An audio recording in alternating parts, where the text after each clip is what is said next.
Actually, you can tell me whether you do get a notification come up. I've got one down in the bar. Have you got one? If you look on your left, do you have one down Um, under private chat?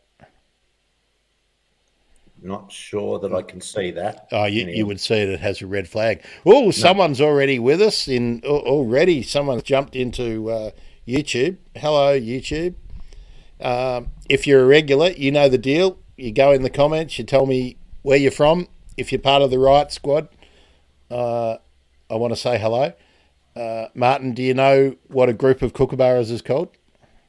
Oh, gee, I should know this. You caught me off guard. My head's in degrowth. So, look, It, it I'm it's not a a huge. riot.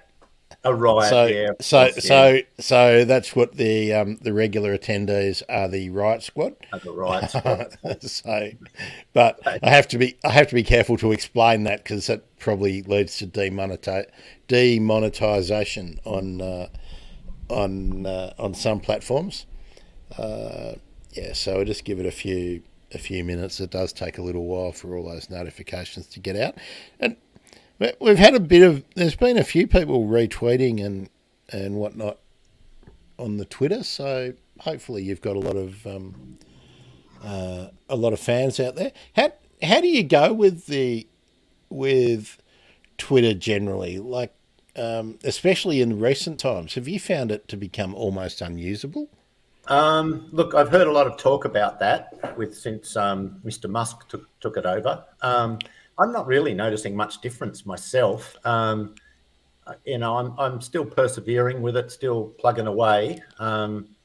So yeah, no, I haven't noticed that, but I know a lot of people who say they have noticed it. So I'm just keeping an eye on it, monitoring it. Yeah, I'm just not seeing. Oh, sorry. I've just. Sorry, I've got a giggle at this one. Um, Corey Bernardi was just targeted by Jenny Frecklington Jones because he put out a tweet: "Equity equals communism," and she's just said Bernardi equals cooker, and I've put in. Has there ever been? I read quote tweeted. Has there ever been a bigger, and I don't mean what you think, knob in a suit than this conservative clown? And then someone who regularly interacts with me, Chris White, has just posted a picture of a toddler bawling his eyes out. It's a beauty. Yeah. Let's Oh, see. look, I try to stay away from all that banter that goes on around the political circles. You could get drawn into that, and I try to make sure I stay focused on my message. It's the only reason I'm on social media.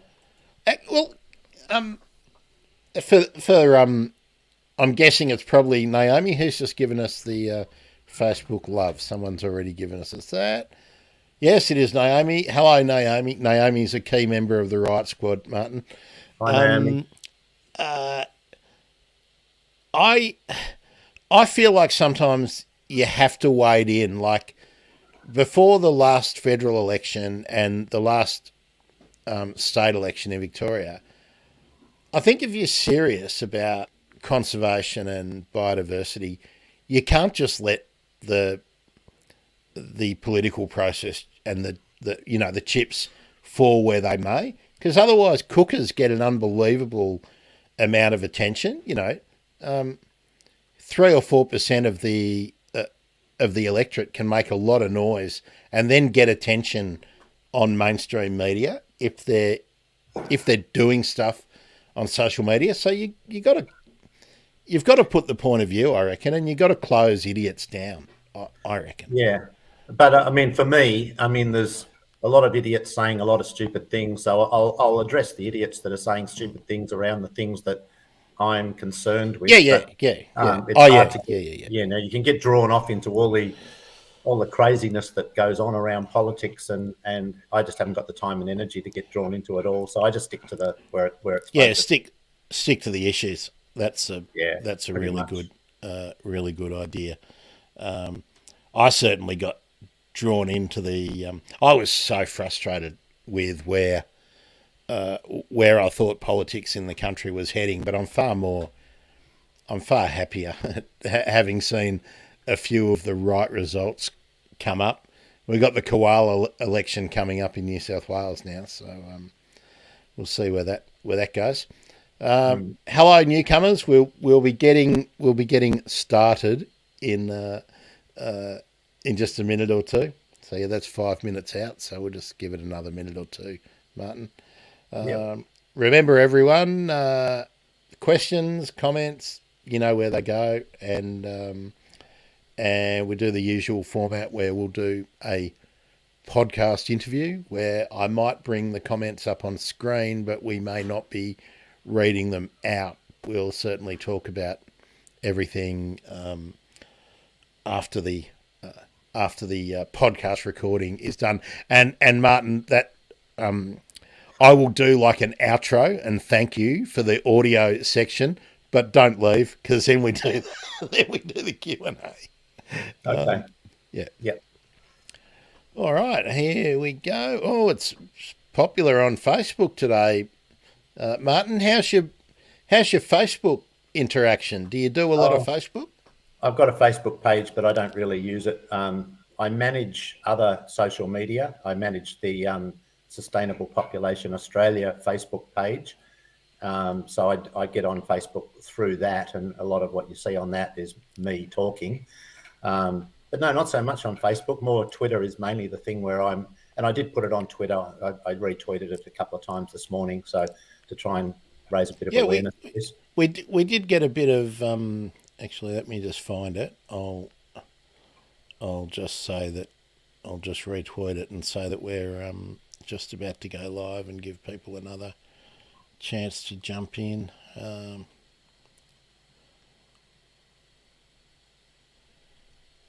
Here we go. Let me just quote tweet that.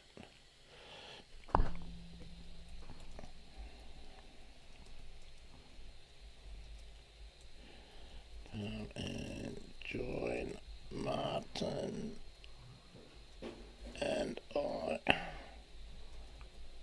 about the path to #degrowth.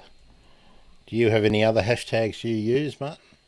I just throw a few in along the way, anything relevant, but degrowth. I've made up a little one I like to use, which is #degrowth, #4 regrowth, degrowth for regrowth, to kind of imply that degrowth isn't just some endless process where we just disappear, up our own backside sort of thing, that it's only a process to draw us back towards sustainable scale. And from there, we have a whole new future awaiting us. So I use degrowth, #degrowth for regrowth. I tried to get it going.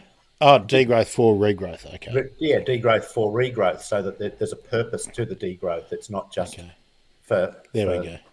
For no reason. That's good. I couldn't find it when I just had regrowth, degrowth it didn't for. Go viral. It didn't go viral. I tried to use it, but it's up there now. So we'll get with it. I like it. Okay. Yeah. No, I think they're good. Okay. All right. Hello, Twitch. Nice to see someone from Twitch coming in, interested in degrowth. All right, Martin. It's Daggy introduction time. This is where I do this bit for the video. And comment already. Let's see. There we are, Martin. There's a question for you before we get going. Do I answer it verbally or do I type? Yeah. Just let Naomi know now, and she can go and hunt it down while we're talking. I manage the social media for an organisation called Sustainable Population Australia. Their original title was Australians for an Ecologically Sustainable Population. So that, the population issue, bringing that into it, which is obviously relevant to degrowth and sustainability and all of that. So I manage the Sustainable Population Australia Facebook page, and I put posts up there at least once a day, sometimes twice a day. But that's specific to population more so, but it does often tie to degrowth, because we also, that organisation that I represent there also sponsors a podcast, which is called the Post Growth Australia podcast. which talks about post-growth and that sort of thing. So it's all tied up together. Okay. All right. 3, 2, 1. G'day, bird emergency fans, conservation people, and those of you interested in a smaller but still pretty great Australia. I'm Grant.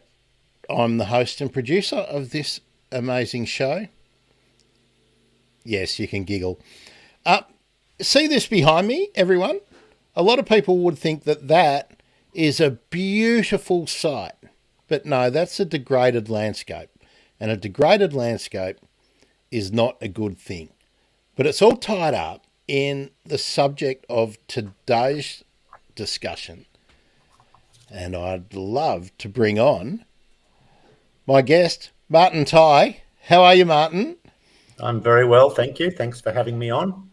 Look, it's a pleasure, Martin. Now you may be familiar with Martin on Twitter, where he talks regularly about the issue, the concept of degrowth. And I see a lot of people getting very heated when degrowth is mentioned, and a whole lot of people talk about the ruination of our society if we pursue degrowth. So I invited Martin on to actually talk about what is it. And during the discussion, I'll obviously be giving my thoughts about my gut feeling about it. And those of you who follow the show probably know that I'm going to be an advocate for degrowth, because I subscribe to the idea that we live on a planet that has sustainable, finite resources, and that you cannot continually grow.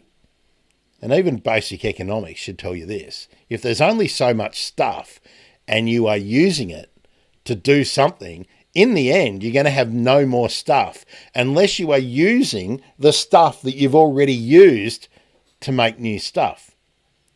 So I think that's where I have a problem with this whole endless growth. But Martin, why don't you start by telling... Oh, sorry, Grant, can you hear me?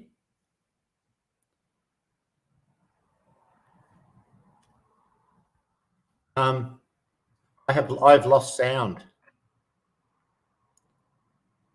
I have no sound. I haven't. No sound. Have you got me now? Oh, I've got you now, but you just dropped out there. Yeah. No. I just got a little thing saying your computer has lost connection to your mic. I don't know what happened there. So let me ask you. I was trying to lip read, but I couldn't quite get there. Something about you wanting an ice cream or something, was it? I think, thanks, Naomi. Naomi's just said she can't hear me. No, I don't know what caused that. Gang, that's why I need to do a crowdfunding to get a new computer. I pushed this little thing to its limits, and it's obviously given up on that. But we're back. So, so let me do that intro again for you, Martin. I invited Martin on the show to give me an idea of what the concept of degrowth really is, and then how we can look to achieving it. And I'd like to frame the discussion in all the things about what's possible, both in a economic and sort of scientific framework, but also in real politics. So, Martin, welcome. Thanks for coming on the show. Can you give us an idea of what got you interested in degrowth as a concept, and what are your skills in terms of analysing it and getting your opinion out there? Well, I think for most of us in this movement, our initial interest springs from a deep love of and concern for nature. When you see everything being destroyed and being fed into the growth machine, and you start to look for alternatives. So I guess originally it was just that whole watching our bushland disappear, watching our oceans get plundered, and all the while our politicians claiming growth off the back of all this plunder. just made me really angry. So I got involved. Look, I'm from a small business background, so I think that connects me to some of the realities of the flawed economic model. But I got involved maybe 10 or 12 years ago. I stood for politics. I got involved via partly the population issue, but partly also, it's all tied up together, the wasteful overconsumption I see, and all that being rewarded by what I see as a fundamentally flawed economic system. So that's what got me into it. I guess at the root of it is a concern for both nature and for, I've got 2 boys. I want them to have a future, and I don't like seeing it being devoured for short-term profits. So let's start with the first problem. What do you see in our Western society? We'll try and keep it fairly broad. Australia's got some special sort of problems that some other Western countries don't have. But what do you see is the greatest issue with the way we live our lives? And is there one thing that we need to fix first? Like, is there a number one imperative? Well, if you want to put a number one imperative, I'd say addressing the question of unsustainable scale. But I think we have to be really careful about looking for, like, ordering things and saying we just need to do this. We see it with climate change. We just need to fix that. But while we're looking so hard at that, all sorts of stuff's happening behind our backs that can pose an equal threat. So I see a holistic response and a system which embraces that holistic response, not sort of any. I don't think you can break it down and say, well, let's deal with this and then let's deal with that, because we need to deal with it all together and all within a system. And degrowth is the system. Degrowth to steady state. I don't know if I've mentioned yet. I represent the Centre for the Advancement of the Steady State Economy. I'm one of their regional directors here in Australia. And steady state economics is basically the idea of an economy that recognises the limits to growth and operates it's within safe ecological limits. And within that, it can be quite dynamic and all sorts of things can happen, good things, but without destroying the planet. So I think that's the framework we need to consider all the other actions within. Can we achieve degrowth while maintaining the same standard of living in the advanced economies of the OECD? Well, that's a great question. And I'd like to precede that question with, can we maintain those standards of living with growth? And the current growth economic model is not maintaining those standards of. So it's not like we've got a choice of a good thing versus something that's risky. Current system's failing. We're seeing the wealth accumulating at the top and a sort of a bottom-up creep of people doing it tough, from poor people right through to the middle class, and it's working its way up. So let's just say for a start that the current system is failing and that failure is accelerating. So can we maintain our current standard of living? We cannot maintain our current rate of consumption if you create your standard of living around materialism and things like that. Definitely not. That has to be reduced. But can we have a better standard of living with less consumption? I think we can, if we reconnect with nature and find new ways to seek meaning. One of the things that I find in this discussion about growth, and particularly in terms of climate change, and let's also, we'll get to teasing out how I think for political expedience, a lot of people are actively conflating climate change with acting on biodiversity and the extinction crisis, but that's a different conversation. But I think we often frame this question of doing the right thing for the planet from a Western standpoint, but without really thinking about it, we start telling people who do not enjoy our standard of living that they need to not aspire to our standard of living for the good of the planet. Do you see where I'm going with that one? Yeah, I do. And really, at the end of the day, the goal must be a more equitable world. And so to achieve that, a key component in that is that the wasteful overconsumption that we see happening in the so-called developed world, although I always make the point the developed world's not uniform, and we have plenty of poverty and suffering within our own certainly. country. And it's growing. It's growing.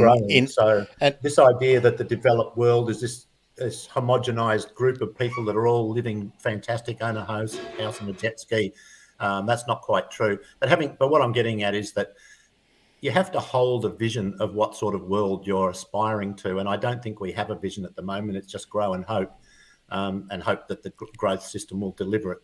And we don't even know what it's planning to deliver. But yes, we don't want to see people in poverty, but to move them up from poverty increases their ecological impact and resource impact and the waste production. There's no doubt about that. That's just comes with the territory. So then we have to look at the numbers, the population issue, what the planet can sustain at what level. And it gets quite frightening when you consider that we've got over 8 billion people on the earth at the moment. And in my view, even if the West cut back substantially, it's just an ecological impossibility to bring them all up even to middle class, because there just aren't the resources. So there's a lot of components come into this. One of them is the much neglected population issue. So that's what I mean by a holistic response. If you do one thing like reduce Western consumption without addressing other factors, then you're not going to succeed. So we need to put it all together within a system that's aiming to reduce the aggregate ecological impact across the planet. It's a really difficult issue to have a honest conversation with yourself about. I find, Martin, I'd be interested in your thoughts about this, because whenever reducing population gets raised, people get hysterical about it, but there is a real difficult issue to confront. And that is, if we think that we have already got to or exceeded a sustainable population for the Earth, if we accept that, and I don't know whether you do, but let me just put that out. If we say we have already reached the ceiling, the next question inevitably is, who fucks off, right? Who dies? Yeah, well, that's I get that all the time. First of all, that ceiling is a function of two things. It's a function of how people live and how many. So the ecological ceiling is determined by those two things. If you want to offer everyone on Earth a modest middle-class life with a home and a refrigerator and maybe a car or a scooter or something, a personal transport, those basics, middle class, not talking about extravagance, then when you times that by over 8 billion, we're just way over. But when it comes down to managing that, there is a very good organisation that I'd recommend to your listeners in the UK called Population Matters, and they have a solutions page, and it basically comes back to education, family planning, empowerment of women, funding for for contraception, these sorts of things.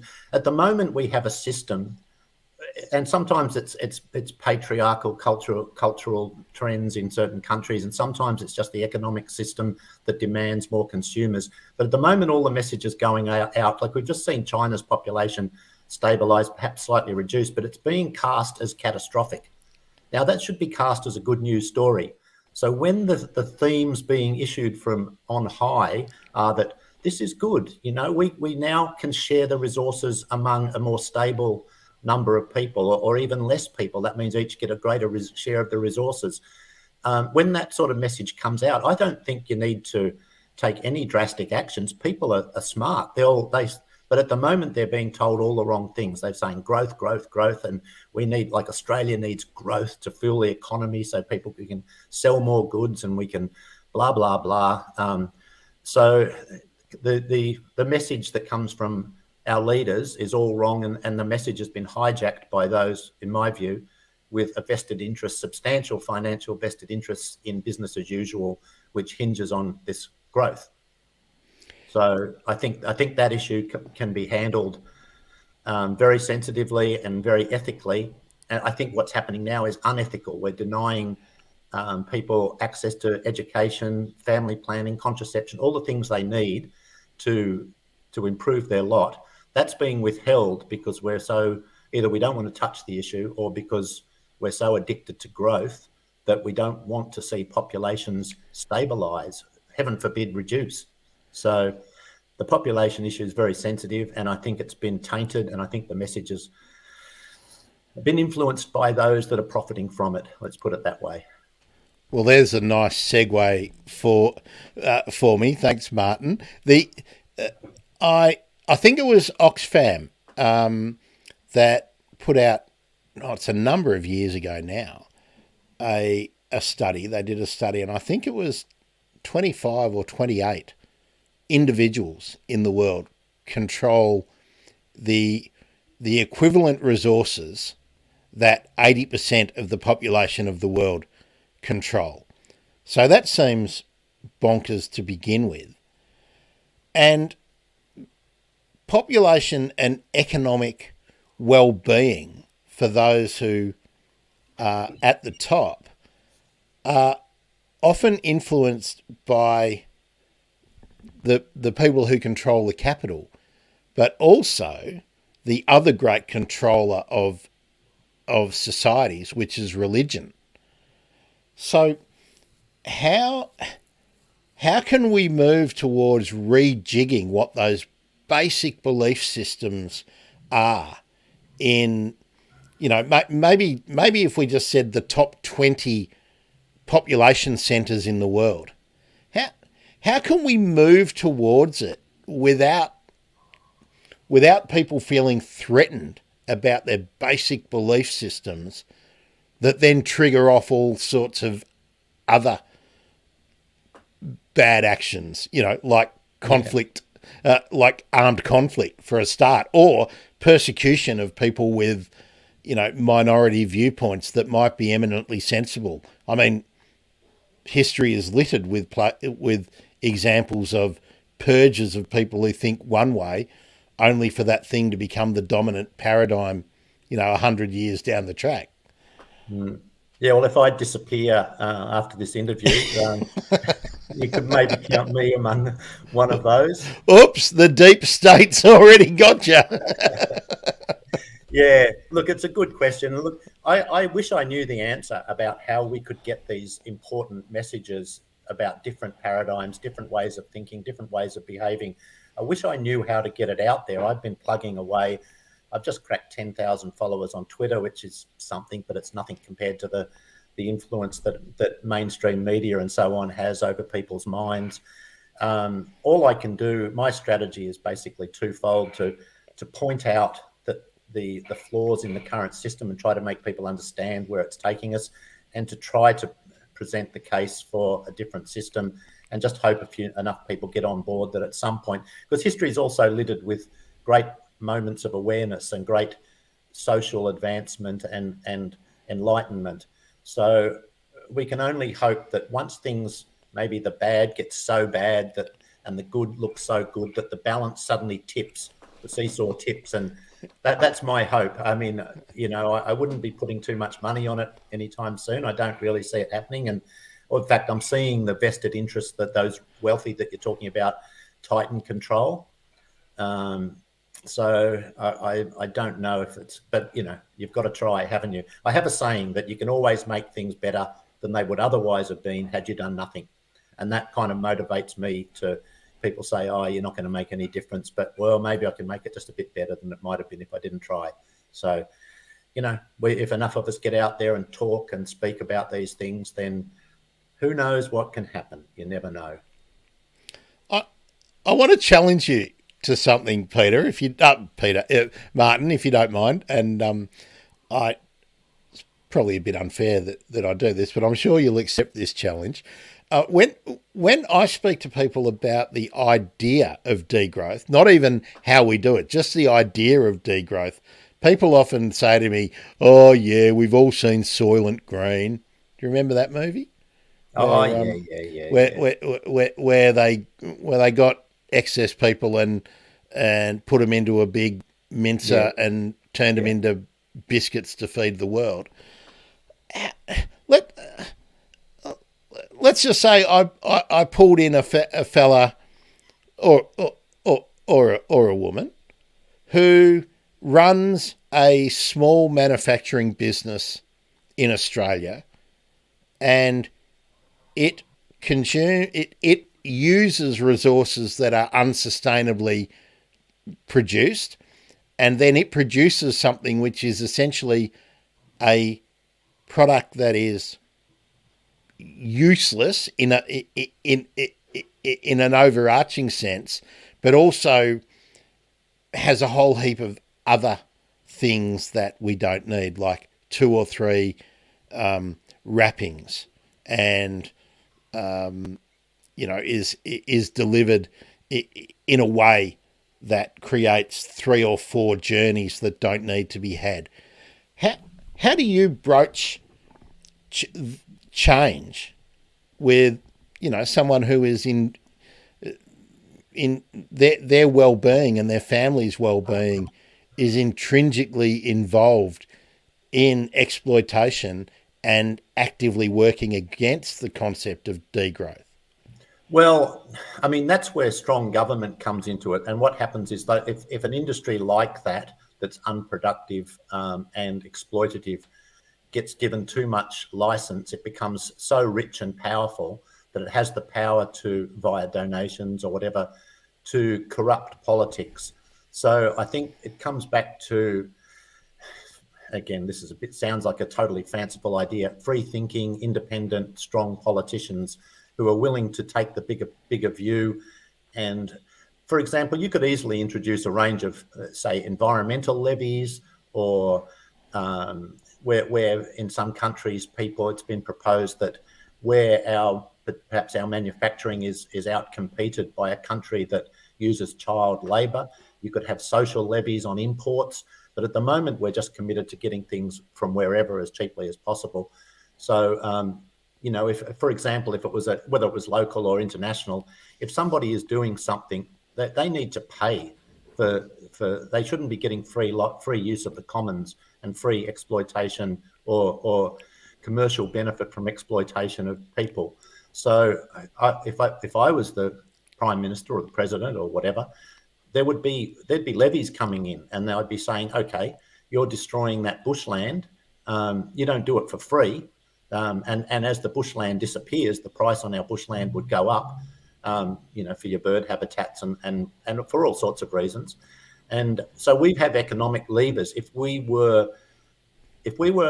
our purpose was to redirect industry and business into more sustainable practices, you could easily turn the profit motive and the potential for development into different spheres, different things. But at the moment, it's just open slather. The environment costs you nothing to use, nothing to pour your rubbish into, and nothing to bulldoze, or next to nothing, trivial amounts I see sometimes. But so yes, that's how you could redirect the entrepreneurial spirit, but that you've got to set the rules, and the rules have to, they're no longer a free use of the planet or the land as an input into your business model, or not free, but cheap or unrealistically cheap, whatever. I have a bit of a problem when we try and tie good outcomes for nature to an economic valuation of nature, because then I would see, maybe Musk and Bezos then go and buy every piece of intact habitat that there is on the free market, and then it becomes valuable if there's any kind of credit for, if there's some kind of swap or offset plan for people who feel like they necessarily need to clear land to do something productive with.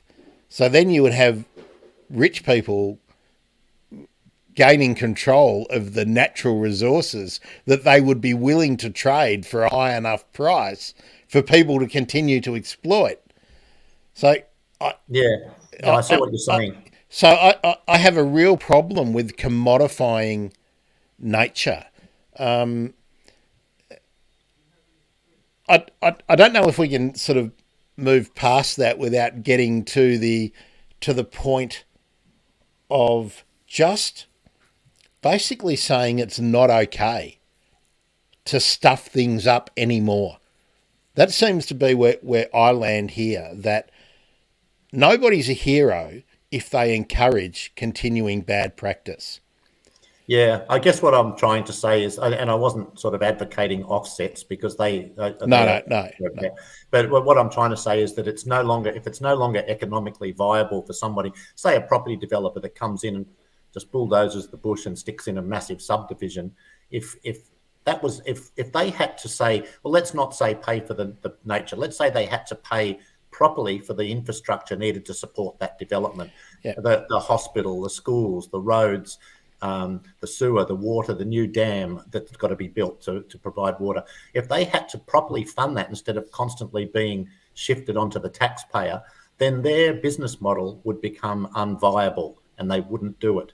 So, I mean, you can avoid the price on, as you say, the forests and the trees, but you can turn growth back to the actual pure economics, and the sort of growth we're pursuing at the moment is a net loser. And that's evidenced by the fact that we're having to sell off public assets and, for example, hospital beds per thousand are declining all the time. Our roads are becoming worse.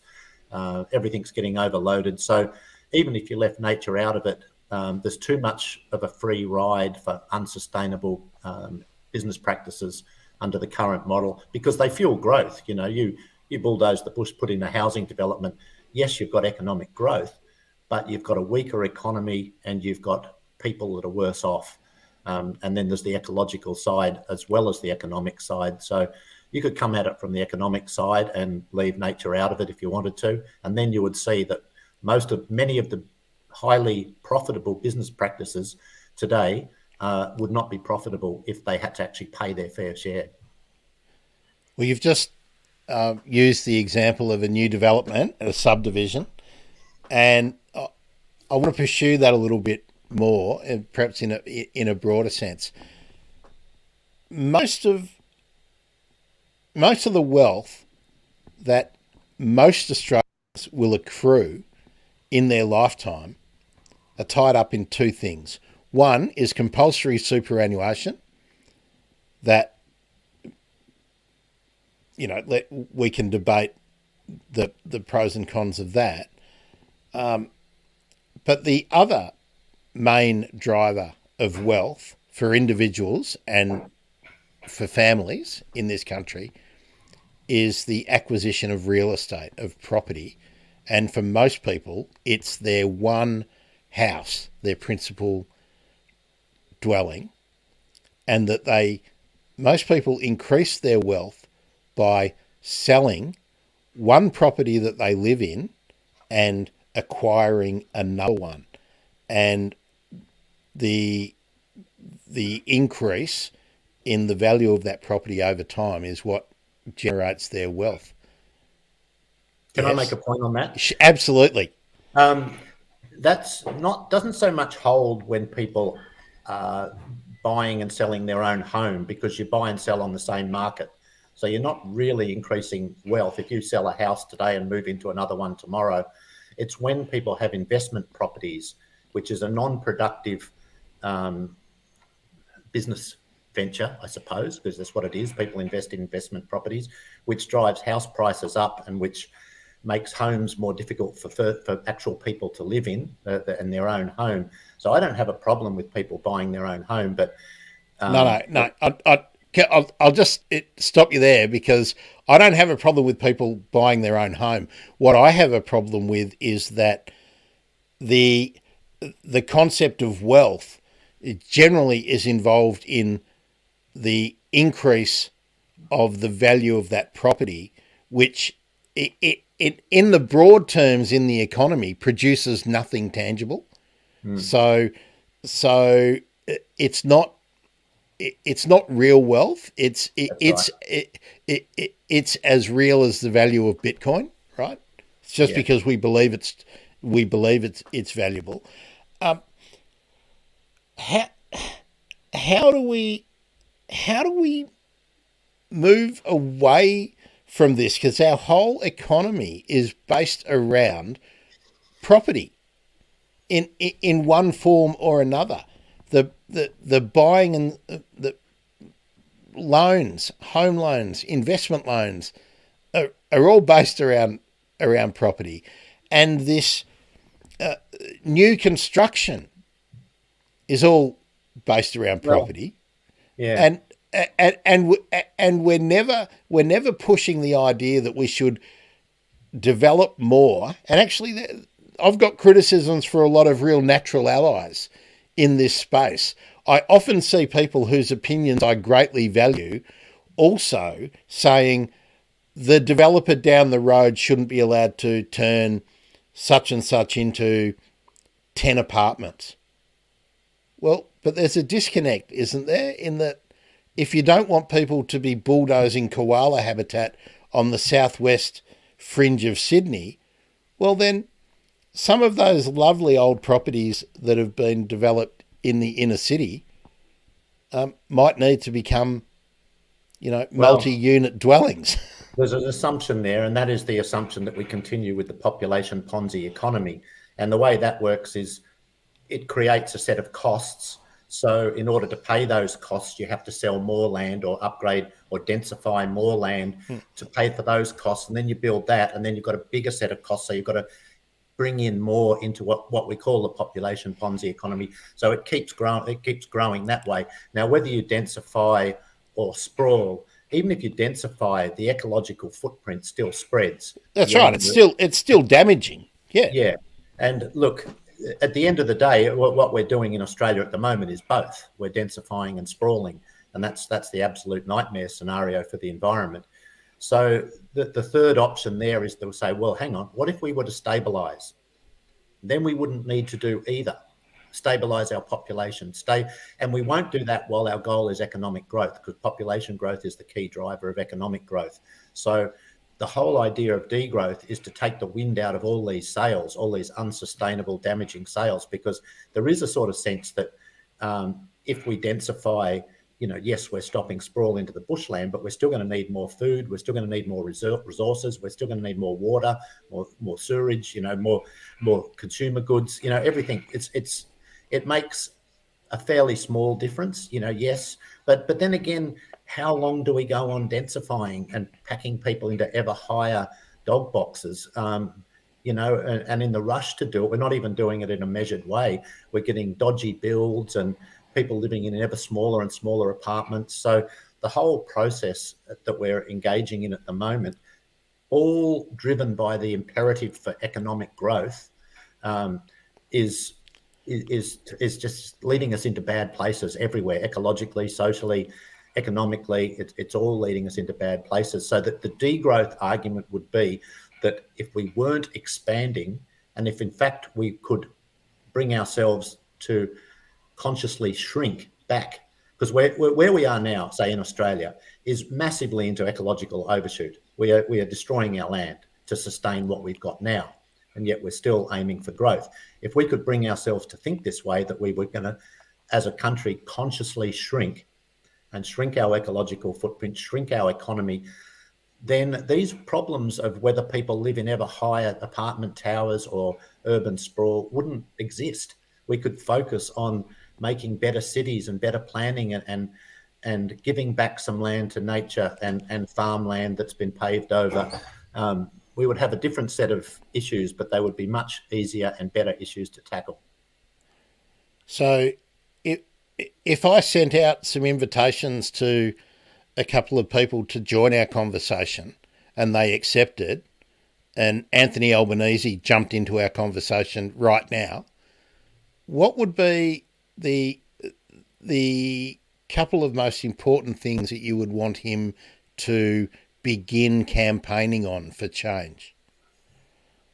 Well, I think probably the single biggest thing in the degrowth movement, as I see it, is to change they say you are what you measure. And at the moment, we measure progress, development, growth, call it what you will, purely through the GDP figure, which is essentially the size of the economy. And the goal is, the assumption is, as long as that's growing, as long as that figure is growing, that all is good, all will be well. The economy's growing, everything's sweet. If we were to adopt a broader set of performance indicators, some ecological, social, and social ones might be things like affordable housing, how many homeless we have. Ecological might refer to our emissions or to land clearing. If we adopted a different set of indicators and measured performance differently, then the true state of what's going on would be revealed. And we would see that although GDP is growing, and technically according to money value, we're not in recession, but everything else is in recession. Our environment, our living conditions, our health system, our education system, everything's in recession, but GDP is growing. So if Mr. Albanese was sitting here right now, I'd say, mate, we've got to change GDP and we've got to develop a broader set of performance indicators. And our goal has to be to see them improving. And if that means GDP has to go down, if there's a correlation between shrinking GDP and environmental restoration, then so be it. It's more important. There's no economy on a dead planet, mate. So, is he listening? Are you there, Albo?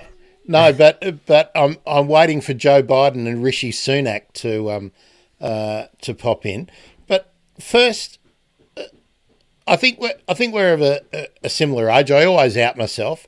In 1982, I took a subject called environmental science in year 11, and the big theme of that subject that came with a very expensive, I remember it was in a US textbook I had to buy, it was $130 then. Whoa. So it was super expensive. Triple bottom line. The world was moving towards accounting for the detrimental effects that society has on the natural world. And the triple bottom line was the thing. What happened? Where did it go? What happened? Well, I'll tell you what happened is there was just too much money tied up in economic growth, and triple bottom line accounting for environmental costs threatened those business models. And that's why so many important issues have been swept under the table, it's now we've been made to believe that it's all about economic growth, even though I think most people listening or watching would look around their world and see that everything's going backwards, and yet they still have this just unbreakable blind faith in economic growth as the one and only system.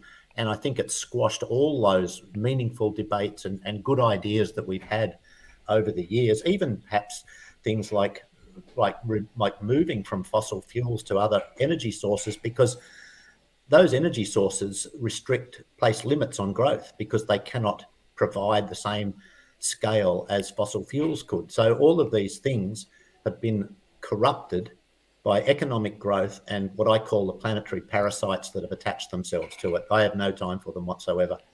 Okay, I want you to name names in a minute, okay, because I like that label. But there's a couple of questions I want to get to before we go for the planetary parasites. First, and let's double them up. I'll get your thoughts on two of them in a minute. Who are the heroes in the degrowth space? Like I can't really think of anyone who is a well-known environmentalist, someone who's widely recognised for being part of the environmental movement, who is brave enough to attach themselves to the degrowth model. So put that one in your back pocket. Yeah. The other difficult question is, can we actually have sustainable societies that are based on capitalism? Okay, first one. Yep. Look, the heroes. in my way of thinking, there's quite a few of them. They're not household names. Firstly, Herman Daly springs to mind. He died this year. He was one of the founders of the steady state economy movement. So he was a loss. Others are doing really good work in and around that and close to that. They're not all, in my view, they haven't got it all together, but who am I to say? I'm just little old Martin from Browley. But Kate Raworth is an Oxford professor who's developed donut economics, which clearly defines planetary limits and the space that we should be operating in. And she's having a lot of success. Kate Raworth, that's Raworth, and donut economics. People can look that up, see what she's doing. Timothy Parikh is a French guy that's a younger guy, and it's good to see some younger faces instead of us old blokes all the time. By the way, I'm a little bit older than you, I think, judging by if you were in year 11 in 1982. So, yeah, there's a few of them. They're not household names, obviously, because they're not going to get reported in mainstream media because mainstream media sticks to the script. You can get out there and search for them. If people go and look for those people, Timothy Parikh, I think it's Parrique, he's pretty good. Jason Hickel, a writer for The Guardian, talks about degrowth a fair bit, although he is one of those that, in my way of thinking, lacks the courage to tackle the population component of it, which must be part of it. But yeah, there's a few of them. Now, the other thing you asked was about capitalism, correct? I'm just wondering whether a sustainable global society, I don't really want to call it an economy, but can we get to a sustainable carrying capacity and a situation where people are living lives that they no longer have to aspire to greatly improve, if you get what I'm meaning, if that most people feel like they have the stuff they need, is that compatible with capitalism? Well, it's certainly not compatible with what the capitalism gone mad that we've got now, where basically the whole world's been turned over to just full-on capitalism. I myself am a small business person all my life. I see a role, if you call that capitalism, at a smaller scale, community businesses, community enterprises. That's a small scale. I think the point is, I have to stop you there just on a definitional thing. The minute that you call an enterprise a community enterprise, it's then stepped outside of capitalism, hasn't it? It's still buying and it's still trading, but hasn't it shifted more into the sphere of socialism rather than capitalism the minute that we attach community to it? I guess that's the point I was going to make, is that in my view, we don't go from one extreme, capitalism, to extreme the other way, socialism. Not 100%. I think the middle ground, the balance, it's all about everything's about balance. And if we can sort of combine entrepreneurial spirit, which kind of, they say, drives capitalism and so on a smaller scale, and work that into community enterprises, and even just in pure small scale, small business, capitalistic type small business enterprises. But balanced against that, there needs to be that social community side of things. And what I'm worried about at the moment is that we're seeing this huge backlash against this failed extreme form of capitalism, where it's basically running the world, which is very dangerous. And people are just shifting so far left that all they're going to do is concentrate wealth and power at the other end of the spectrum and swing straight past the sweet spot. And to me, that sweet spot is the balance is, balance with nature, balance with between community and between labour and capital. It's just something that the human race just does not seem to be able to get its head around at the moment, that the most powerful state is a balanced state. And we just seem to love extremes. And that's what worries me at the moment, is that I'm seeing extremism the other way. So we run the risk of going, and then when that extreme fails, then we'll swing back the other extreme. And somewhere in the middle is a place where we can thrive. And that's kind of Kate Rayworth's message, and it's kind of the message of the degrowth movement, and about the whole concept of bringing things back to a sustainable scale where new goals can be set and people's lives can be improved, genuinely sustainable. The word gets thrown around too much these days. Things that aren't.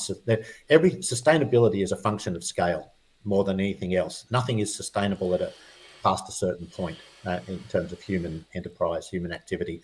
So I think the point you make is a good one. I think the real situation, the best situation, is that balance between community, enterprise, somewhere in the middle there.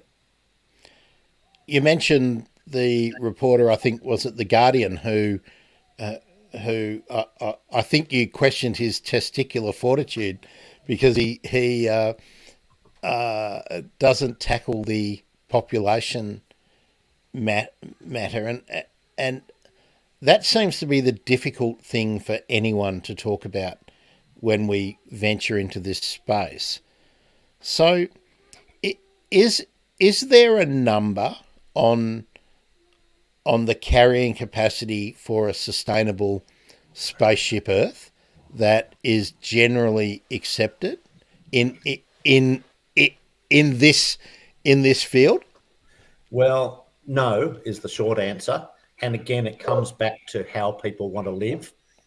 If everyone wants to have a big house and a big car and it depends on how they want to live. If everyone wants to live as the top 5% on the planet do, then the carrying capacity is probably about 800,000 or 900,000, to be brutally honest.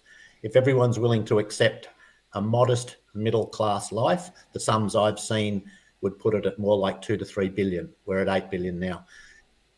If you took the world's wealth and distributed evenly among all 8 billion on Earth, I think it amounts to about an income of around about $7,000 or $8,000 per annum US dollars.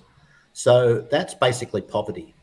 So in such numbers, even distribution of wealth would place everyone in poverty.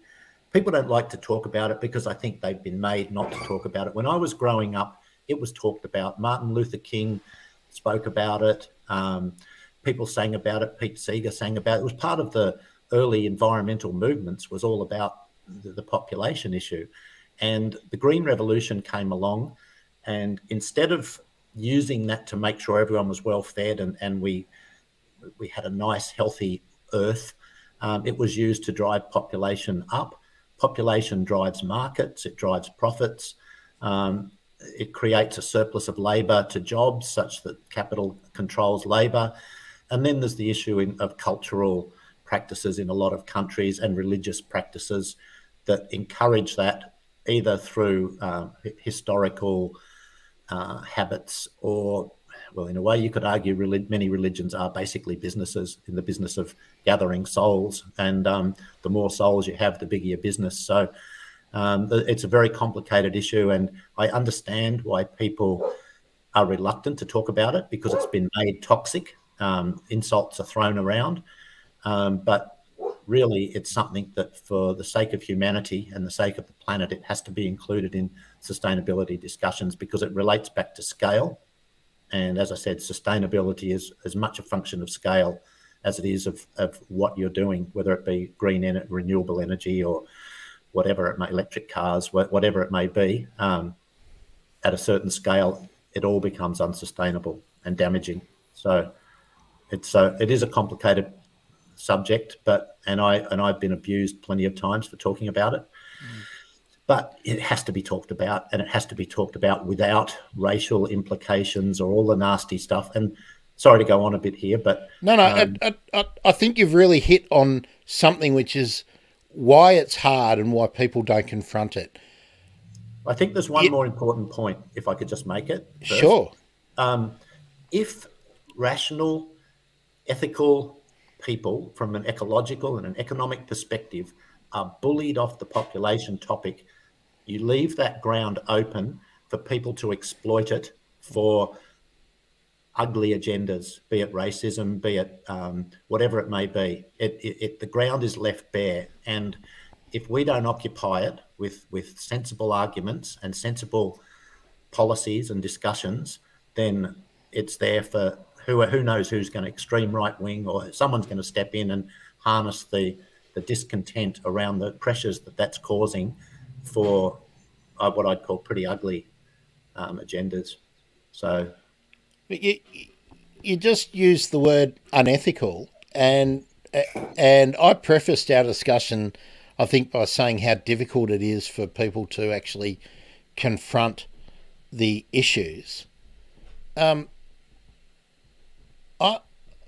I think that it in terms of the discussion we're having now, I think that any family that owns more than 2 cars, if there are less than, let's say, 6 people in the house, I think in the context of this discussion, that becomes unethical. And I think that anyone who owns more than 1 home or 1 suitable dwelling is also pursuing unethical practice.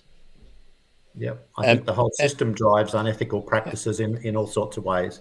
So how do we gain allies when those people that we know who are not bad people and in other ways are pursuing good things, but they feel that they need to be gathering wealth?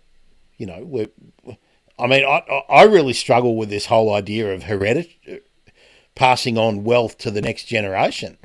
I find it unbelievable that people can inherit a house from their parents and then with a straight face be talking to me at a barbecue about how they're self-made, how they've worked really hard to achieve what they have. And I say, look, piss off, dickhead. You got given something in the mid-'80s that was worth $750,000. How do you reckon you're self-made, dickhead? You know, but I'm obviously a radical. But how do you bring people to the cause when it means that they have to reflect on the life they live, especially if they spout good stuff about human rights and everything, and wanting to help people in other countries and everything, but not prepared to take a backward step in terms of the damage they do themselves in their own on the exact spot where they stand. Yeah, look, I mean, as you say, they're good people, but they're victims of the propaganda. They're victims of the system because to them, they're doing nothing wrong. And people who are acquiring multiple investment properties or even going out and spending big at Christmas time, it's like on useless toys, they're going to get thrown away. It's like it's good for the economy. And again, it comes back to the economic system and the goals of the economy that's aiming for perpetual growth, just wants you to go every year to go out and buy more Christmas presents, then throw them in the landfill and buy another lot next year. So the system is encouraging wrong behaviours. But look, all I can say in terms of changing people's attitudes is just to keep a tight, positive message around what's wrong and what we need to do and just keep plugging it away. And what I'm hoping is maybe some higher profile people will come on board and lend weight to this sort of movement. Because at the moment, the movement's there, the degrowth movement and steady state economy movement are there. It's sort of simmering away at a low level, but with the right, if someone maybe high profile or get a few people involved with it, maybe money, I don't know, but it could explode. It could explode very quickly. It's all there. All the ingredients are there. So we've just got to be patient and just keep people who see what's going on and see the need for change. I think have just got to be patient and work hard. There's no substitute for hard work. It is attaching yourself to the term degrowth sort of too toxic for people with a high public profile? That's a really good question because people say it's a terrible word and it's very descriptive. And I say the word degrowth is what you get when you put economists in the marketing department, because it's not a particularly easy sell, degrowth versus growth. I wish someone had a better term. Yeah, well, I like steady state economy, and I wonder whether it can be sort of tied up with the new movement or the new theories in monetary policy, that the two could maybe go hand in hand, that we could move away from old school economic thinking. But I don't know, steady state economy seems to me to be something that people could latch onto, I think. Yeah, I think so. But even then, steady state implies, people read into it, stagnation and, oh, we're not growing, we're not developing, we're not advancing. It's still, I don't have a better word, but unfortunately, the interests in the current economic paradigm got in first and chose all the good words to attach to their system. They've chosen progress and development. A developer is someone who bulldozes the bush and whacks in a housing estate that generates no wealth for the country, but they're a developer. And if you're anti that, you're anti-progress. I mean, they've attached all these these nice labels, the really marketable labels, to what they're destructive, parasitic forms of development, of growth. So, yeah, look, marketing and branding is a problem for us. Degrowth describes the process, but you don't always get a lot of support describing the process. So it's difficult. I don't know. I just keep plugging away. Well, let's go back. I can't let the parasite comment go. Fill me in on who you consider to be the parasites, and which behaviours in particular are emblematic of being a parasite. Well, my favourite Parasite of the Year award goes to the property lobby, because to me they're generating no wealth for the country. They create jobs, but they're only short-term jobs. And the way I describe it is if you build a housing estate to create jobs for people, then once that's built, the next estate has to be bigger to cater for the people that are living there now, plus the people needed to build the new one. So you've just got to keep building more. It's just a parasitic, it's a cancerous type process across the land. So anything that's not really generating wealth for the country or doing some sort of community good is, I would call, parasitic. And they're my main ones. Really, when you're looking at it from purely economic point of view, the retail of consumer goods, all these big hardware chains and things and retail outlets that are opening up, they're sucking in imports and selling consumer goods into the marketplace. Most of the products aren't even made here. So they're not really contributing much to the economy. And the form of growth required to keep their business model going is actually parasiting the economy. So in a sense, economic growth itself is the biggest parasite, because it is parasiting the land in order to maintain its growth. It itself is a cancer. And so in terms of parasitic, what isn't parasitic are things like community gardens, small local business that put back into the economy, things that maybe value add, manufacturing. We used to make washing machines and things here that we could sell to our own people, creating jobs, taking our raw materials and improving their value rather than just shipping them all overseas. Those sort of things are not in my view, not parasitic. They're actually contributors to the economy. So there's the parasites and the non-parasites. So maybe a little bit of a sliding scale, but on the extreme end, you've got your consumerist interests and your property money lenders, rent seekers, and so on. They're to me, they're the parasites. Can we unwind it? Like,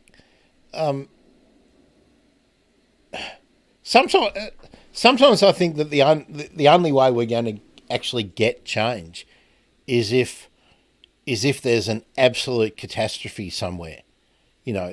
that the collapse of the global economy might need to happen to unwind it.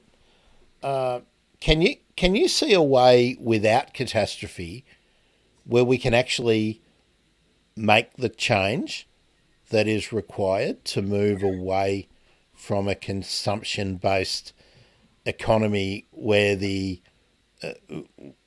it's not only the wealth, it's also the decisions are made by so few people.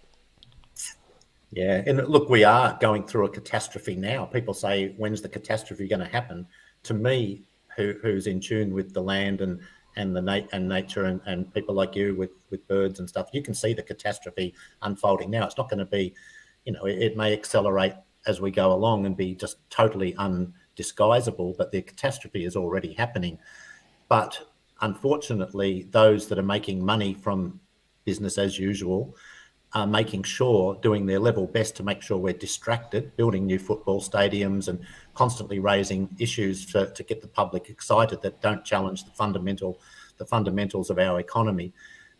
So can I see it happening? I don't know. I hope so, and I have to work on that belief, because collapse is a very, very ugly thing. People suffer, die, starve. Our environment's already plundered, but when people get desperate, it can be completely wiped out.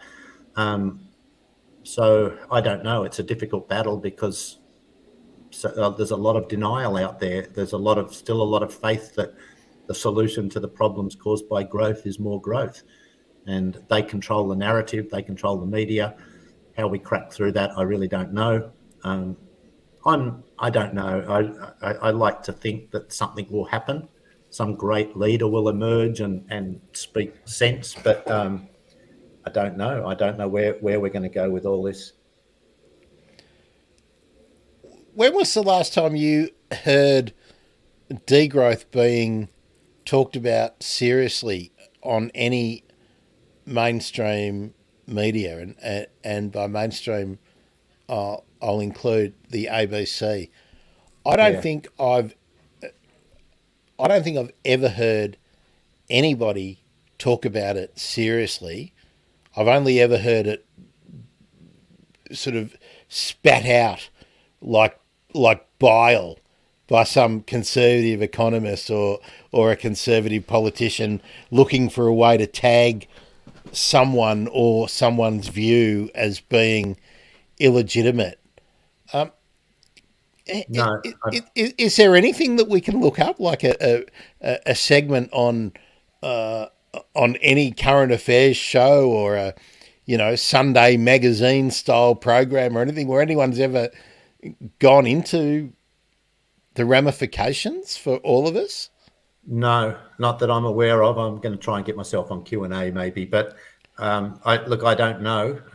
I don't know of anything. And what they do is they keep promoting these ideas such as green growth and techno fixes. The next technological fix is just around the corner so that growth can be sustained. And this fantasy gets perpetuated. As they say, green growth is a complete oxymoron, but you'll see that, but you'll never see degrowth on mainstream media. And you're right to include ABC because they totally fail to challenge the system. They just become patsies, in my view. Yeah. Did you see the story? It cropped up in my news feed yesterday, I think, about the complete failure of the magic meat, the meat substitute market, and the article was written that moving away from meat has been a complete failure, but it was only a failure because someone tried to commodify it, and they got a whole heap of angel investors, raised hundreds of millions of dollars on Wall Street to promote meat substitutes. But nowhere in the discussion was there how simple it is to move away from meat. I've done it, and I'm not a card-carrying vegan or anything. I just started eating tofu. And once I started eating it, personally, Well, I've tried it. Maybe I don't know how to cook it, but I haven't quite got my head around tofu yet. I just started chopping it into chunks and putting it in a stir fry. All Then right. I started making other things out of it, but basically I use it in curry and everything. But it didn't require any sort of drastic shift in my Yeah. life other than going to the supermarket and not only tofu, but I buy lentils and there's all sorts of colours but I just actively stopped buying meat and fish. That was Yeah. that's the These things decision are I good. made. Yeah. That's the only decision I made. Yeah, there are lots of actions like that that we need to take, and they're good actions. But the problem is people take them in the context of economic growth. Yeah. That like we do this, and suddenly the world will become sustainable. If we all become vegan, or if we all buy electric cars, or um, oh, there's a recipe coming up there, so I'll make note of that. Um, so, but We'll that's we'll the talk same way. recipes after this. Yeah, what I'm getting at is that there's a lot of these things to reduce personal ecological footprint is really important. That's a huge part of degrowth, but it needs to be done in the context of economic degrowth, not in the context of this is how we sustain growth. Because I don't know if you're aware of Javon's paradox. So basically, it states that whenever you make a technical or logical advancement to sort of look after the environment, growth consumes it. It's used as a stepping Yeah. stone to more growth. Well, that's basically the same as if you widen the road to reduce congestion, you'll just get more congestion over time. yeah. So then you put more cars on the road That's because right. you want growth in That's number right. of You cars. create more space Yeah, for. that's what it is. And look, so the idea of all these, a lot of technologies that hold a lot of potential, and food habits and spending habits, um, they're good. But I'm just saying that people need to do it. Like if they're going to tweet it, put hashtag veganism, hashtag degrowth. Just Yeah. please put degrowth in all your sustainability. Steady state, hashtag steady state. I've also used degrowth to steady state as another hashtag, implying that degrowth's not a perpetual process, but just a, a process to come back to sustainable scale. So, yeah, look, you can do all those things, but it's the context, it's the overarching goal, whether it be growth or degrowth. They're our two choices. If we think growth's going to solve our problems, then stick with the status quo. If you think degrowth's going to solve your problems, then, or at least help make it easier to solve the problems, then follow people like Steady State Economy, Centre for the Advancement of the Steady State Economy, Sustainable Population Australia, organisations that are actively challenging growth. There's a few of them out there once you start searching. So I'll get Martin to send me the links for all the people that he thinks is worth following up and hashtags to use, because if we all start using them, they might catch up. Martin, final thing I want to ask, and it's possibly just rephrasing the same question and driving home the same point, I guess. But it seems to me to be a marketing challenge in a way to get people to move to these thoughts. I can see why the captains of industry and the real vested interests who own most of the resources are always going to demonise it. But how do we make the concept less threatening for just average people? Because it's always couched in, for us to achieve degrowth or sustainable living. I almost fell for it. I almost said sustainable development, but sustainable living without it being a threat to the well-being of the individual and their family. Yeah, well, it's a bit like what we touched on earlier. First things first is to make people understand that the current system is failing, and you've only got to look at climate change and biodiversity loss and all of this stuff. So if you're objective and stop soaking up all the propaganda, you'll see that the system is failing. So we do need to change. Secondly, you need to understand what degrowth is. It's simply the economics term for carefully reducing the scale and impact of the economy, the process of finding balance, harmony, and resilience as a sustainable platform from which to pursue genuine progress. I like to think of it as degrowth for regrowth, or another one which I've used in the past is hashtag redefining growth. As in, for example, ecosystem health would be an area of growth. So I think that to stick to that tight message, and I don't know what beyond that we can do, especially with my meager resources and non-existent profile. We just get out there and do what we can. What's the time frame that we've got to operate in? Like, to me, the problem seems urgent.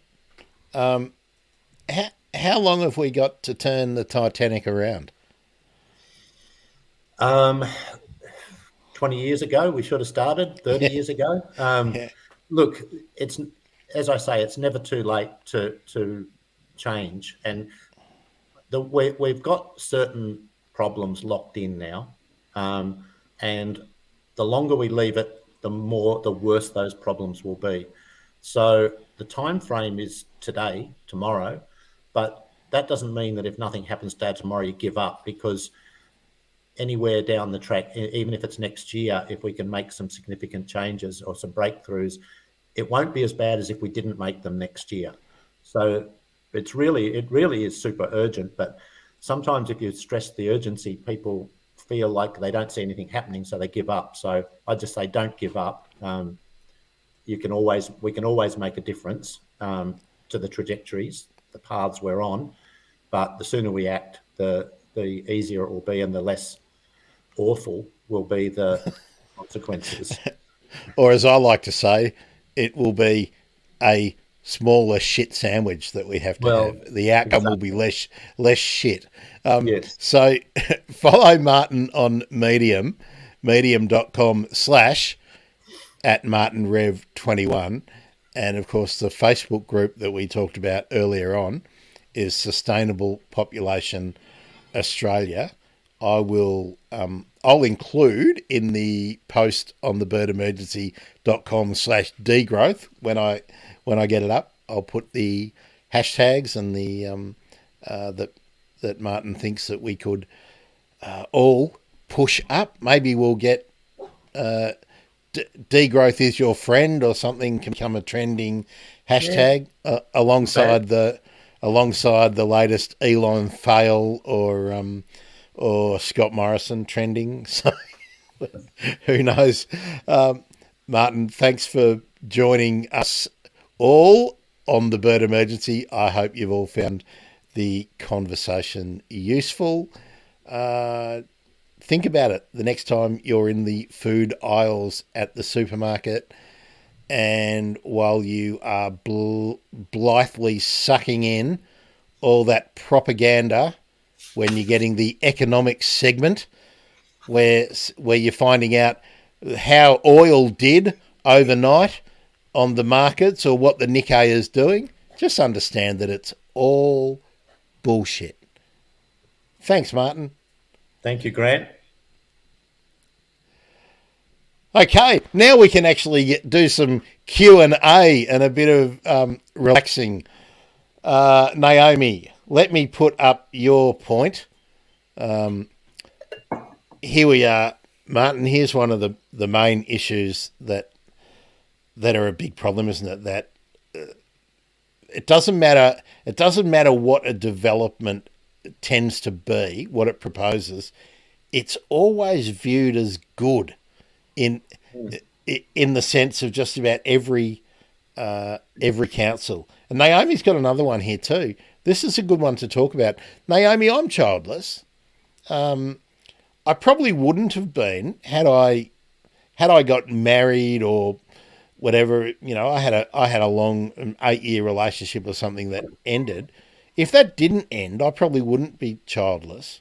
But I chose to remain childless at about the same time that I chose to no longer own a car, which was back in about 2014.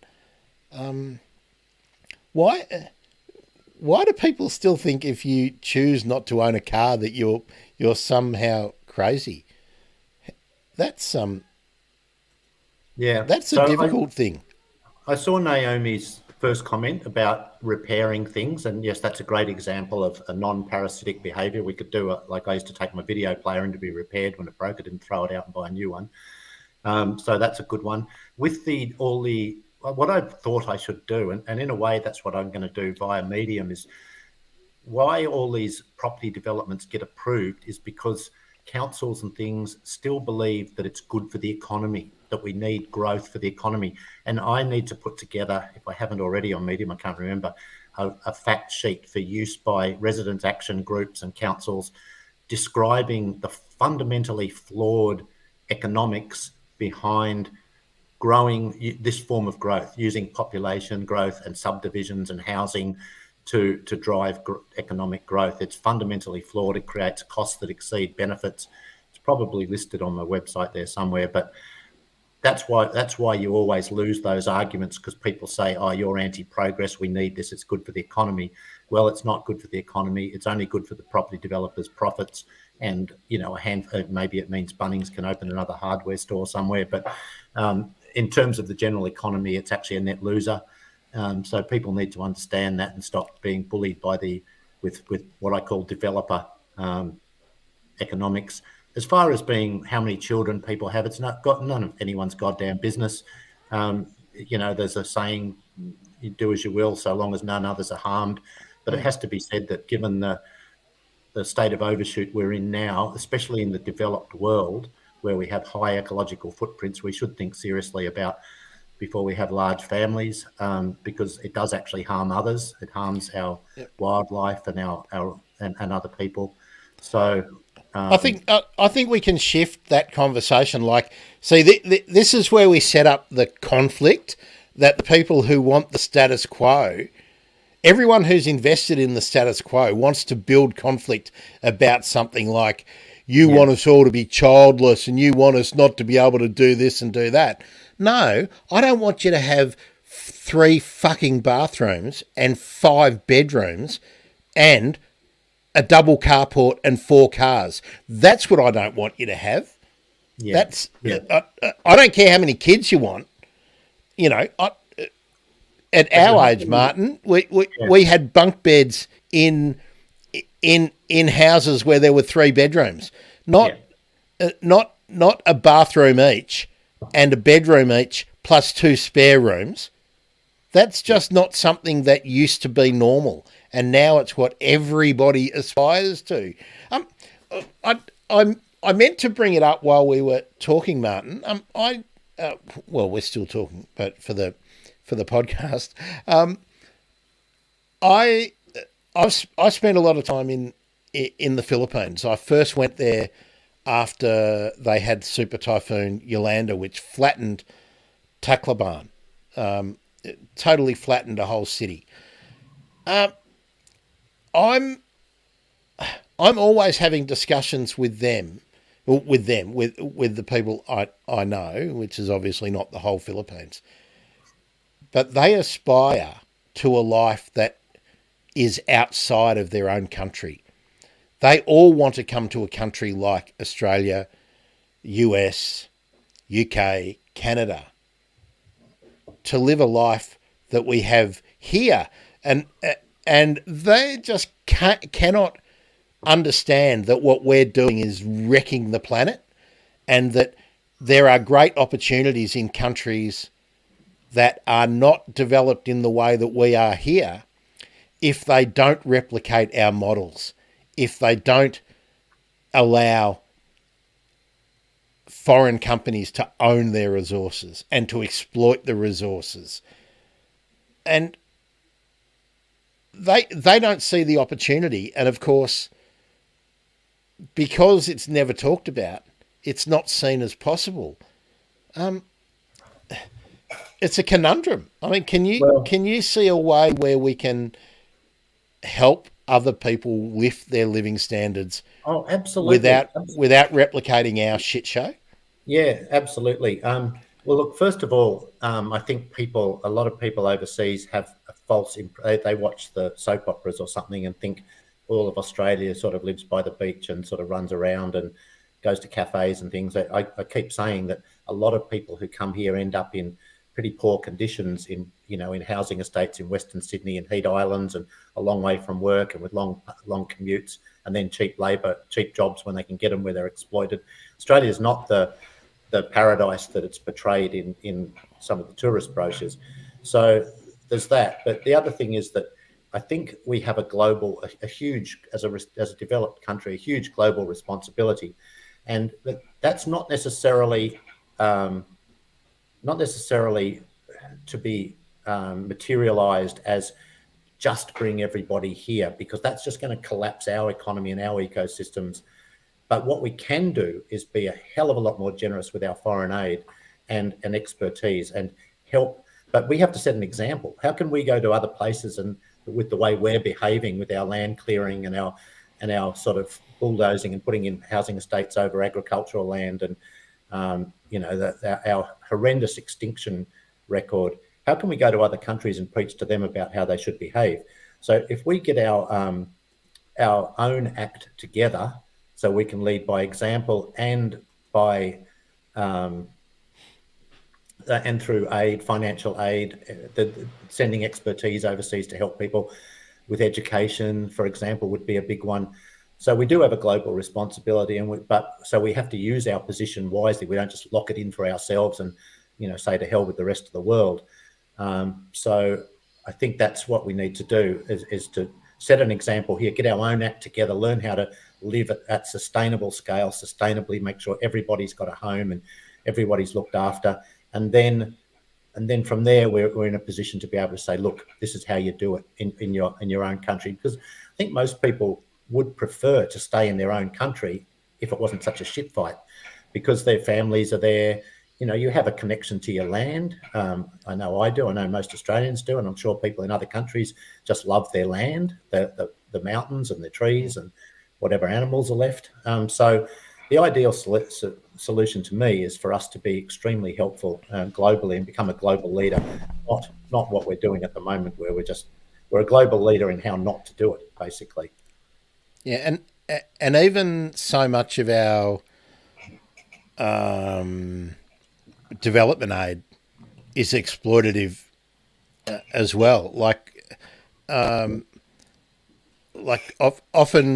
Often we tie the aid to opportunities for Australian companies. I know America does it with US companies and everything. Whereas I want to see local businesses, local ownership, escape from the yoke of, economic colonialism, which is really what it is, and that at one hand we're setting up, primary schools and high schools in countries that don't have the resources that we do in terms of the income of the state to do development. But then at the same time, we're giving preferential immigration opportunities to educated, valuable people from those economies, doctors, nurses, So we suck out their human capital to bring it here, and then we go, here, have a primary school and a couple of blackboards. We defund our tertiary institutions because we feel we've got some sort of right to plunder the earth's or the poor countries', as you say, human capital that's really needed there. And it is economic colonialism. It's still that same old mindset that we've had for 200 years. Nothing much has changed. And I don't know. It's just, this is all tied up with being able to visualize a different way, which is what degrowth is about. Mon's just popped up this thought where she said, and I don't disagree with you, Mon. We need Indigenous people, rangers, trackers, have so much education. But in one way, just that statement in one way, is indicative of the problem. And I think I come up against this all the time. I want to interview people about bird species that live in remote areas where there are indigenous people, but I can't find any indigenous biologists and ecologists. And this is the same whether I'm talking about Australia or Brazil or, pick a country anywhere in Africa. I always have to find a white fella or white fella generically to talk about, because we're not training people in all spheres and giving everyone equal opportunity. We always look at it from the point of view, oh, well, those people in remote areas, they need a nurse, they need a doctor, so they might need a lawyer to run their local community group or whatever. We should be training them to be everything. Yeah. Rocket scientists. We just need to be equitable, don't we? I would think so. I think one of the great tragedies of through my lifetime has been watching education defunded and turned into a business and a profit-making enterprise. And not only has it lowered standards, but it's just failed on so many fronts. It's a sign that the economy is failing, that we've now turned our educational institutions into business enterprises.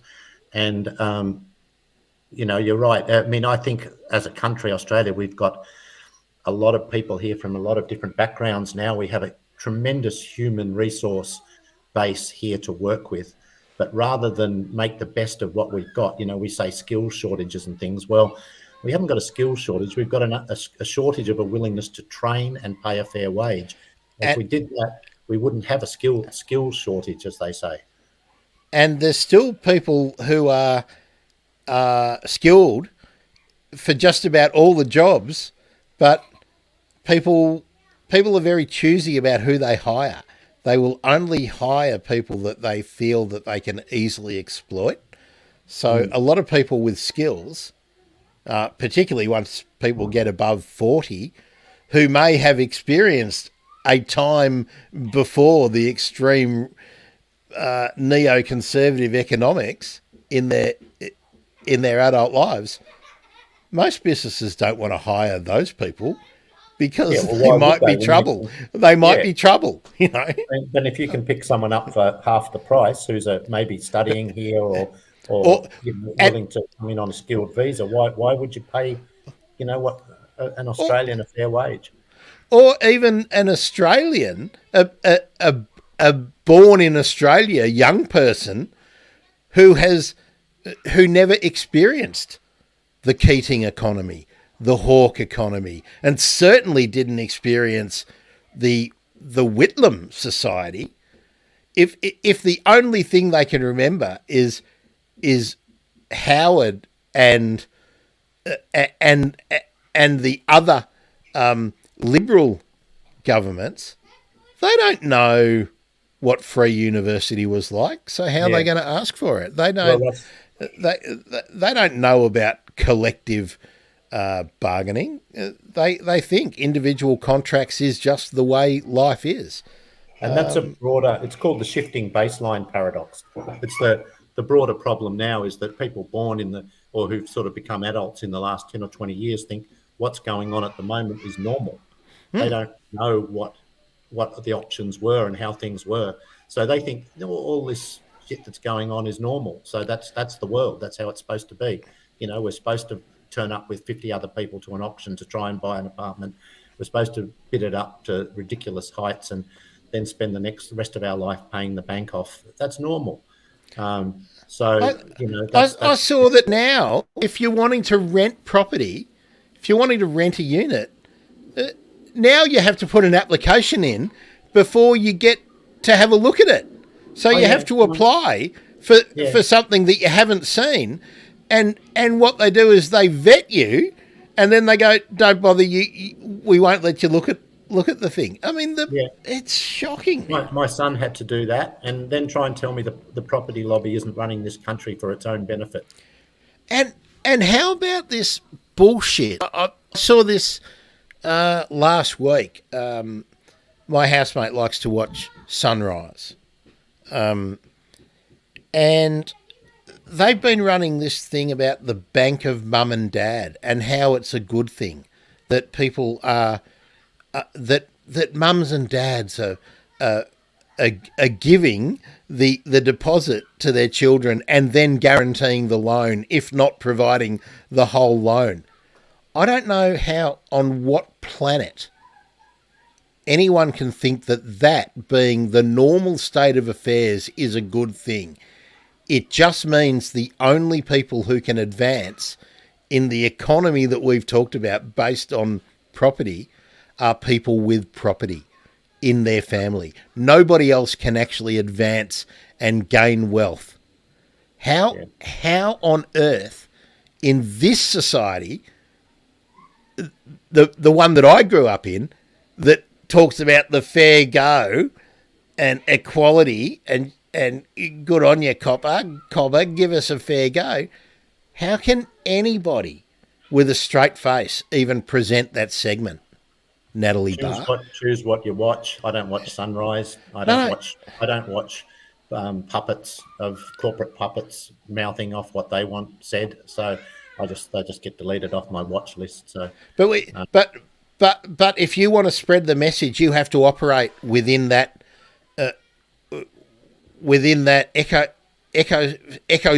system. You know so that's why I see this as such a big problem, and why it's really a marketing problem as much as anything else. I'm aware of that stuff. I hear it, but if I watch it, my blood pressure just goes too high. So there's certain shows I just don't watch, especially at night time. But even I don't want to start my day by listening to that sort of crap. So I'm the same. I'd rather watch J-pop on YouTube or just some other thing. What I don't understand is, like you mentioned Pete Seeger and the folk movement and whatnot, when people, little boxes on the hillside, all that kind of stuff in the 60s and even into the 70s were in the popular mainstream culture. But where are the pop icons who are actually railing against the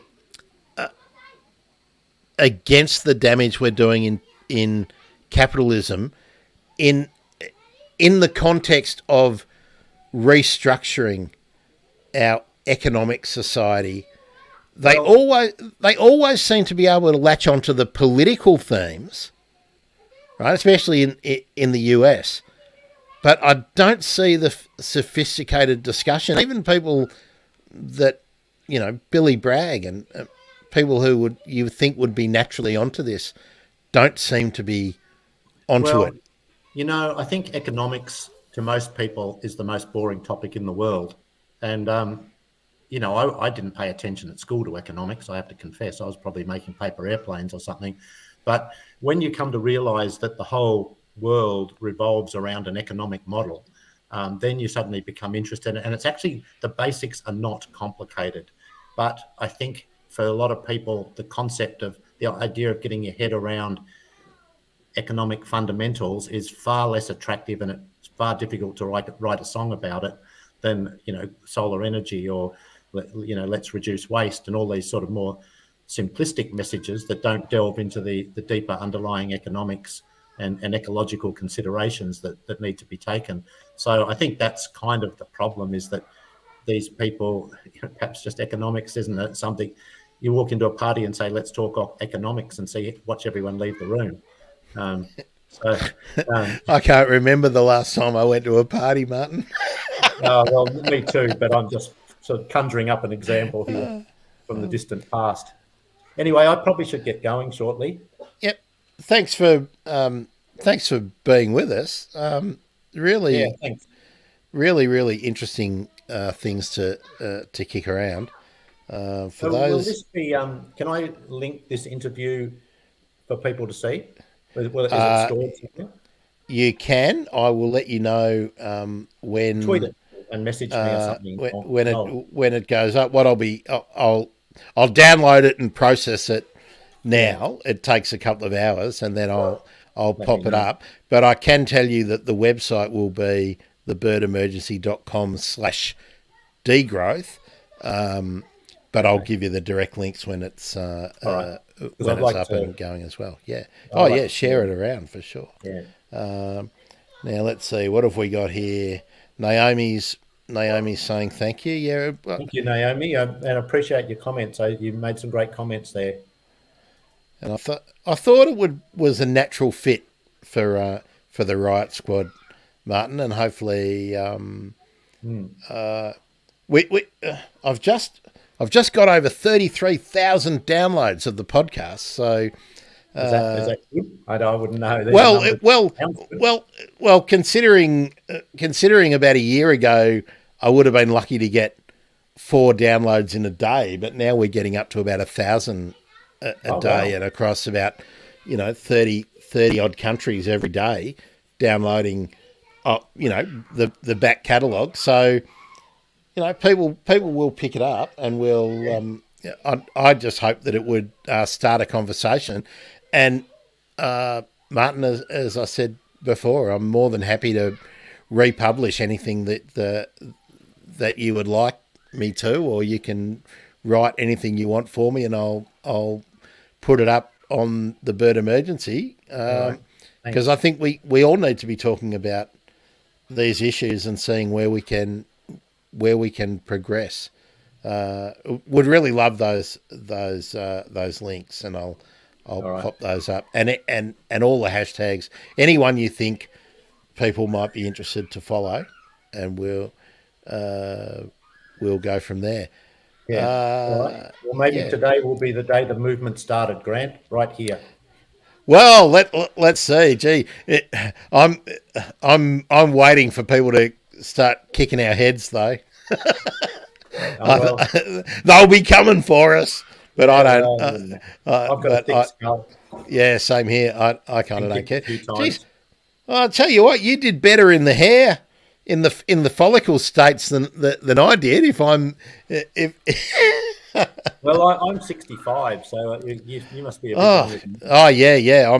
Look, gee, I'm almost a decade younger than you. I wouldn't have got that from the grey. You've aged like a fine red there, Martin. Oh, thank you.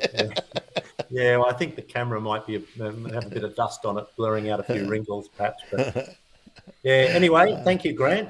It's been really great to meet you. I look forward to conversing with you more. All right, thanks. Cool. Okay. Now, how do I leave? Do I click a button? You can just go remove. See if you highlight yourself down the bottom, and just click, and it'll say leave stream or something, and you can just go. There we go. Yeah. All right. Cool. And you can just click out, close the window, and you'll be gone, Martin. There we go. So what did you think, Riot Squad? Do you think I should do more of this kind of issues stuff as well? Let me know what you reckon.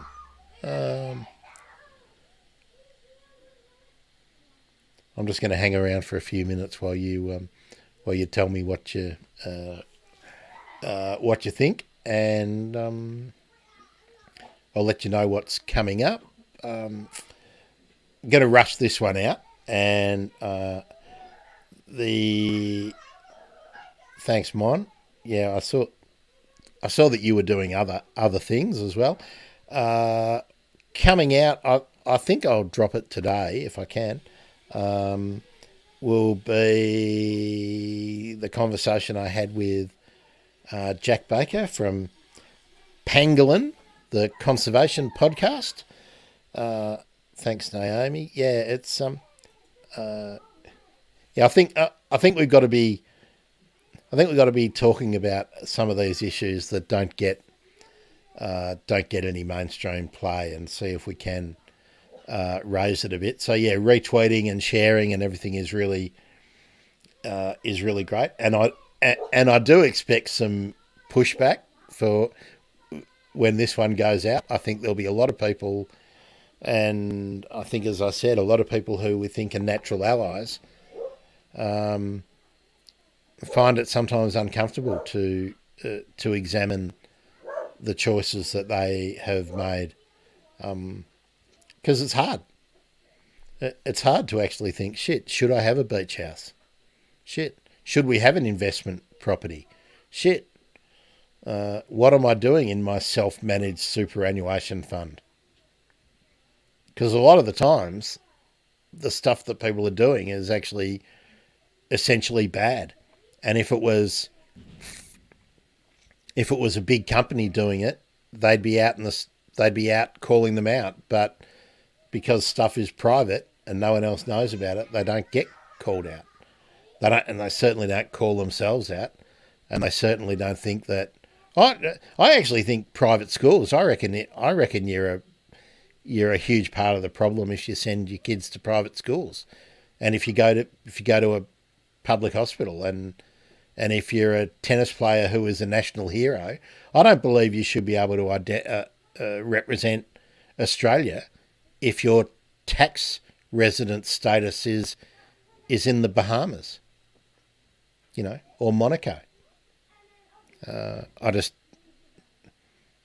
think there's an ethical issue that you just shouldn't be involved in.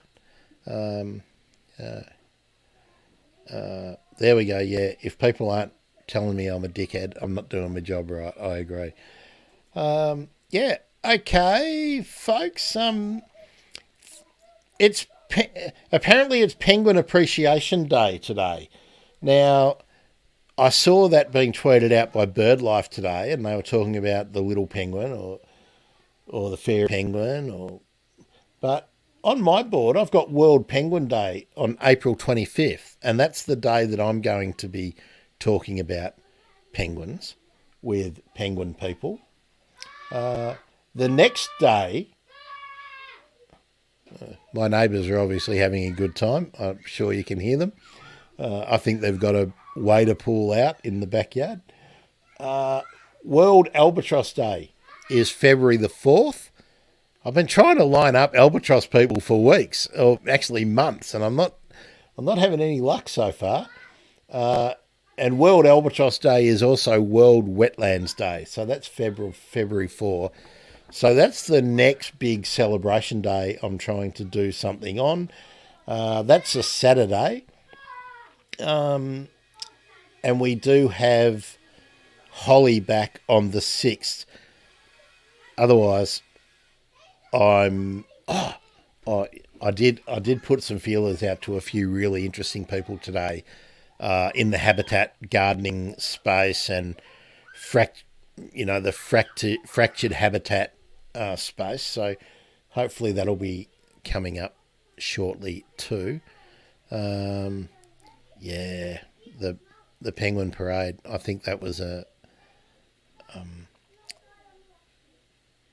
gateway for a lot of us. I think, Mon. Certainly, I can remember the first time I went there as a kid. I can also remember taking some Japanese friends there when I must have been in my 30s, early 30s, I think, and it was still a fantastic experience. But I'll tell you what I like more. I like being able to go down to Port Phillip Bay and hearing the penguins at night. I don't necessarily have to see them. I just like to know that they're out doing penguin stuff so close to the city. That's really cool. So, yeah. Anything else you guys want to tell me before I pull up stumps? I'm just going to have a look at the notifications on Twitter and see if anyone's said anything. A few people liked my Corey Bernardi piss take earlier on, so that was nice. lots of people loving Deb's Twitter today, where she put her bird bath up. If you haven't seen that, do check out Le Ms. Deb. If you follow me, you'll see it. I'll retweet it again now so that it'll be easy for you to find. Deb's Twitter is Le, L-E, underscore, Ms, M-S, underscore, Deb, D-E-B. Sorry, it's LEMSDEB1. There we go. That's why I could never find it when I'm looking for it. I'm just going to retweet it again so you can find it. Put a bird bath up, and she's asked everyone to see how many species of birds they can see. Most people got it right, I think. Anyway, I'm just going to check that it did retweet again. I don't think it did. Anyway.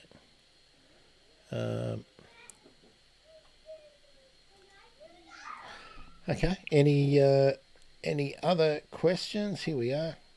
There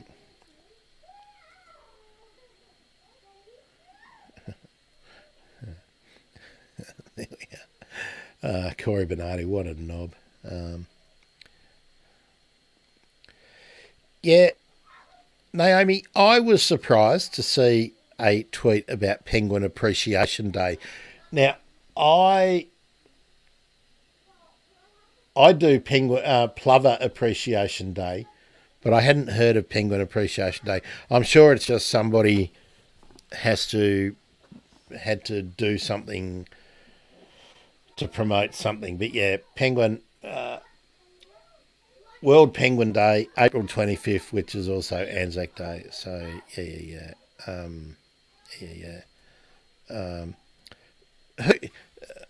Somebody did you see the infant that was put up as a response to my Twitter in the Corey thread? That was with Jen Frecklington Jones started it off. Yeah, it was a great the wailing infant. I thought was beautiful. Okay, what can I say? Oh, I missed this. Japanese people on holidays. Yes, Mon, they... but still, nothing like my English friend who came down to my place at Gippsland and saw the rainbow lorikeets, the magpies, the emus, the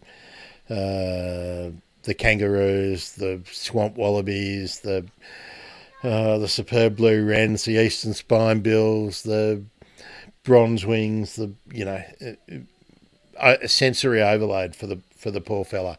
Oh yeah, the sulphur cresteds, galahs, everything came in, blew his mind. All right, folks. Well, that's it. I'll see you on the next Bird Emergency. I'm hoping that we'll do something live tomorrow, but I haven't got anyone lined up. I'm just getting out. What have we got there? Thanks, Naomi. Yeah, it's always good to have you on board. I'm hoping I'll have a fresh Photography Friday on Feb 3. I don't have anyone lined up for this week, so fingers crossed. Been great to have the Riot Squad in the house again. See you, everyone.